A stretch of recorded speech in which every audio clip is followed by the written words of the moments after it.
Hey guys, this is Naman Mittal welcoming you all to Daily News Nuts, an initiative of PrepNuts. Today the date is 14th of June 2020 and we shall be seeing here all the articles that are important from the exams perspective. आज near about 5 articles है हमारे पास from the Hindu. There are 2 articles from Indian Express and 1 from PIB. In total, we shall be seeing about 8 articles today. Coming onto the front page of Hindu, there is news that Nepal passes amendment on new map.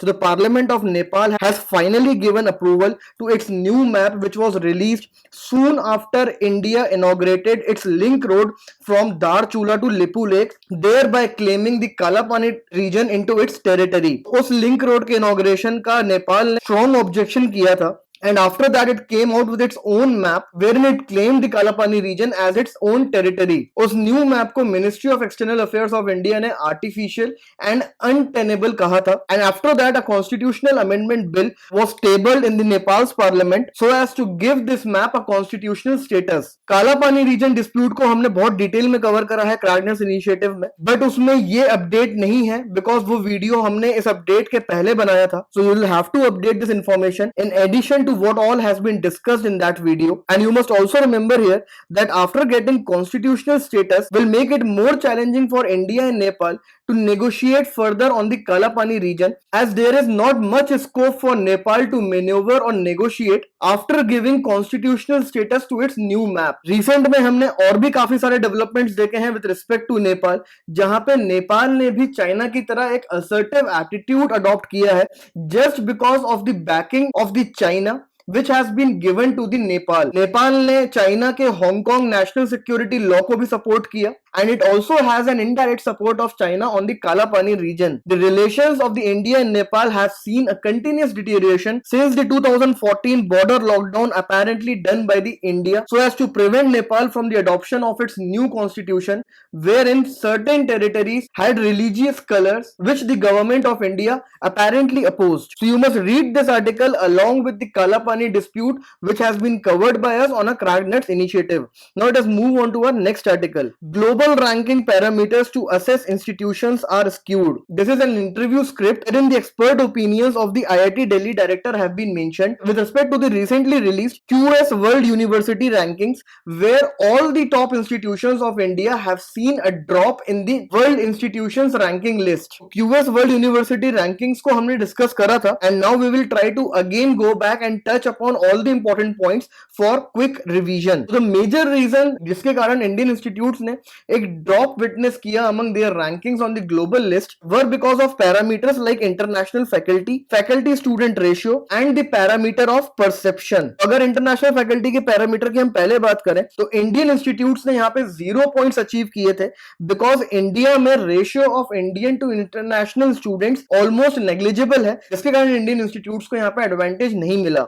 Second is the faculty student ratio which again is high in India, and the third is the perception parameter जिसमें basic perception देखा जाता है of the students across the world with respect to the global institutes. तो perception parameter एक बहुत important parameter है जहां पे इंडिया इनक्रेडिबल इंडिया के लाइंस पे एक कैंपेन लॉन्च कर सकता है like a study in India campaign which then can be promoted on the international media like CNN and BBC. So this perception can be changed if government of India plays a proactive role by launching an international campaign that is Study in India campaign. And already the Ministry of HRD has formed a committee including the IIT directors to improve India's ranking on this parameter of perception. Next यहाँ पे जो important चीज है which is missing in the QS World University ranking is the parameter of cost of education. तो अगर parameter of cost of education QS rankings include करता है then definitely Indian institutes will compete at the levels of the US institutes because the cost for the quality of education is much less in India when compared with the other western developed countries. Again यहाँ पे government of India एक role play कर सकता है promoting the NIRF, that is the National Institute Ranking Framework, which was launched in the 2016 budget and is a very transparent ranking mechanism based on the data. तो अगर NIRF के साथ QS World Ranking collaborate करता है then definitely Indian institutes can be mainstreamed in the global list of best institutions as further rationalization of QS rankings then can be ensured. तो ये सारे points जो हमने यहाँ पे डिस्कस करे ये मेंस पर्सपेक्टिव से आपके लिए इंपॉर्टेंट है because it definitely gives you many significant points with respect to the India's higher education sector. Now let us move on to the next article. Returning laborers may be deployed for Jal Jeevan Mission. तो returning laborers का again एक issue create हो गया है that they don't have employment when they are back at home. And with respect to this, many experts have opined to further rationalize and expand the MG Narega, as it directly provides employment and puts wages into the hands of labor. Now, along with the MG Narega, the other social sector scheme that can be leveraged to resolve this unemployment issue at the rural level, especially with respect to the returning laborers, is the Jal Jeevan Mission, the objective of which is to provide safe and adequate drinking water through individual household tap connections by 2024 to all the rural households. तो जल जीवन mission एक बहुत ही broad mission है which not only take care of the individual household tap connections but also emphasizes upon the source sustainability measures, जिसमें वो emphasis देता है upon the recharge and reuse of the grey water management and rainwater harvesting. So it is a community-led approach which tries to provide safe and adequate drinking water through the जन आंदोलन.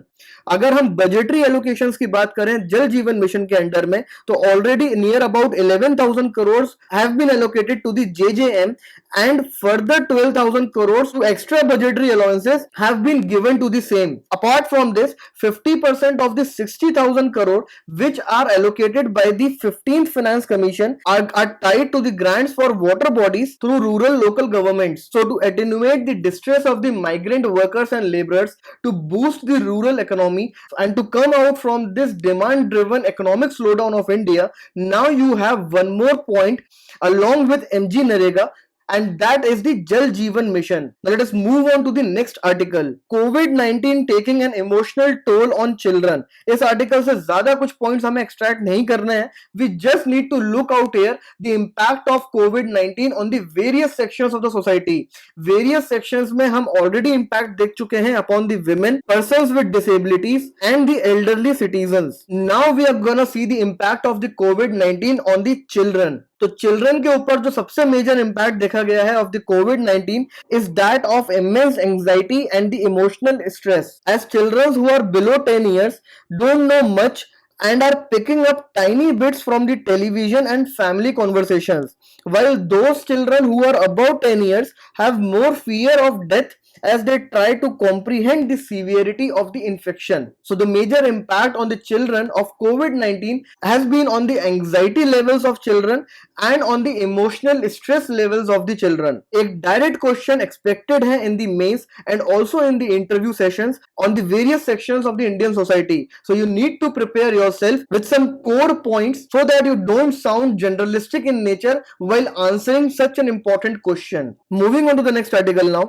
India China the line of actual contest. इस article में बहुत अच्छे से explain किया है about the LAC और the line of actual control and also this article has differentiated between the LAC and the LOC, that is the border between India and Pakistan, and how these two are different from each other. So LAC which is not delineated, which is not demarcated and not at all agreed upon both the countries, that is India and China, has remained very peaceful since 1975 when compared to LOC which has been agreed upon India and Pakistan. It is properly demarcated and delineated. There is also mention of many agreements between India and China over the LAC, like that of the 1993 Border Peace and Tranquility Agreement, that is the BPTA, and the protocols of the 2005 and 2013. So you can go through this article for a quick revision, as each and every detail mentioned out here has already been covered by us on a Cracknuts initiative on India-China border tensions. Now let us quickly see our two articles from the Indian Express. Roti versus parotta, biscuit versus chocolate, fryam versus papad. इस article से आपको pick करना है some of the limitations of the GST which have made its implementation more complex. So although GST एक redundant topic है from the exams perspective, but as of now it is in news because states अपने finances lose कर चुके हैं mostly because of the GST implementation and now are running out of their finances as they don't have have much of the sources to mobilize their own finances, especially in the situation of the COVID pandemic. And central government के end से काफी ज़्यादा delay हुआ है of the GST shares which were to be devolved by the center to the states. So GST in an indirect manner is in news, और GST से related जो भी limitations है वो हमें basically पता होने चाहिए. So we are not gonna discuss each and every limitation of the GST. We are gonna restrict ourselves to the contours of the article and see only the limitations mentioned out here. So the first is there are too many tax slabs which leads to more disputes over product classification. So due to this multitude of GST rates and the product categorization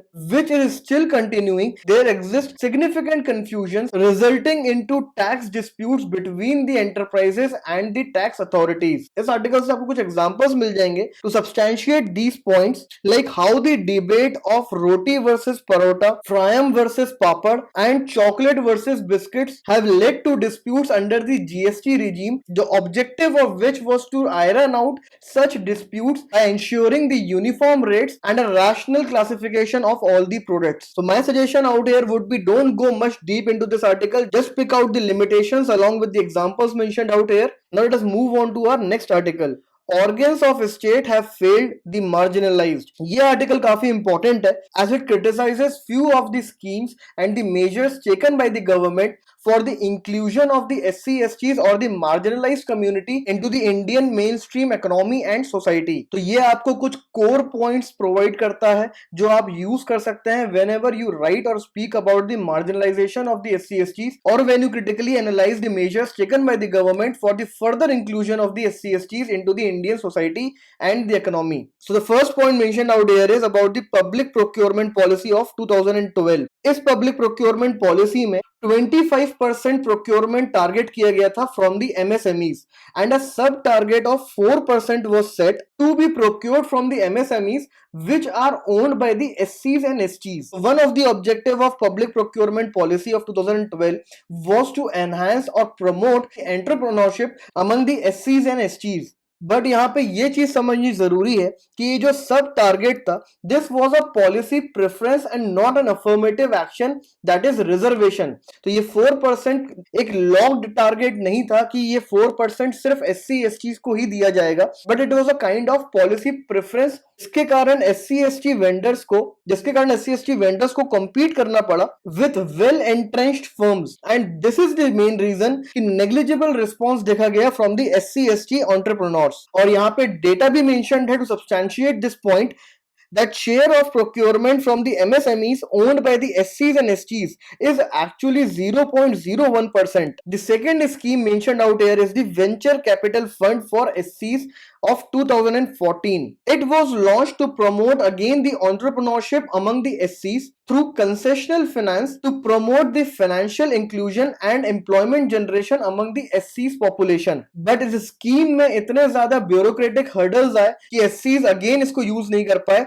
to take the concessional finance for their entrepreneurship. The next criticism is with respect to the Stand Up India scheme of 2016, wherein the bank loans from 10 lakh to 1 crores were to be given for greenfield enterprises to SCs, STs and women. But through an RTI application, it has been observed that of all the loans disbursed so far under the Stand Up India scheme, 80% have gone to the women of general category. So again, the SCs and STs have got marginalized over here.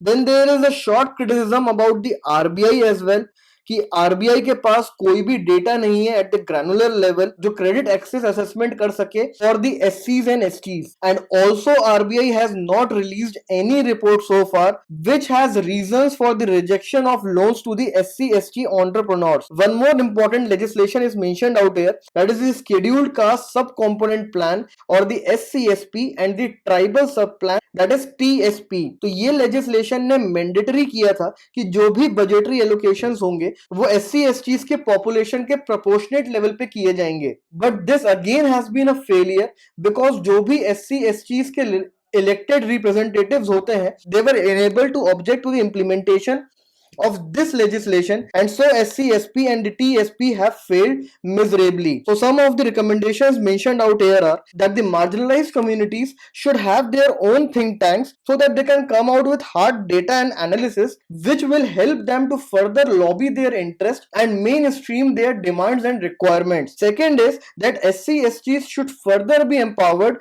to get into the civil services examination at the early age of 22 to 23 so that they can actively participate in the policy making of India. ये article से आपको काफी सारे points मिलते हैं with respect to the marginalized community of India and the measures taken by the government of India. Now let us move on to our last article from the PIB. Aarogyapath, a web-based solution for the healthcare supply chain that provides real-time availability of critical supplies launched. CSIR ने एक नई national healthcare supply chain portal launch करा है, that is the Aarogyapath, the aim of which is to provide real-time availability of critical healthcare supplies. It will serve to the manufacturers, suppliers and customers. तो आरोग्यपथ एक single point availability platform है of the key essential healthcare goods to help manufacturers and suppliers reach a wide network of customers efficiently, to create opportunities for business expansion, and also to provide analytics so as to generate early signals to manufacturers on over capacity as well as on looming shortages. तो prelims point of view से आरोग्य पथ के बारे में basic information आपको पता होनी चाहिए, and from the mains and interview perspective you should know about the measures taken by the government of India to further improvise its healthcare supply chain, in which its latest measure is the Aarogya Path, that is the National Healthcare Supply Chain Portal. So with this article guys, we shall wrap up the daily news notes of the day. Please post your suggestions, queries, doubts in the comment section below. Keep learning guys. Thank you.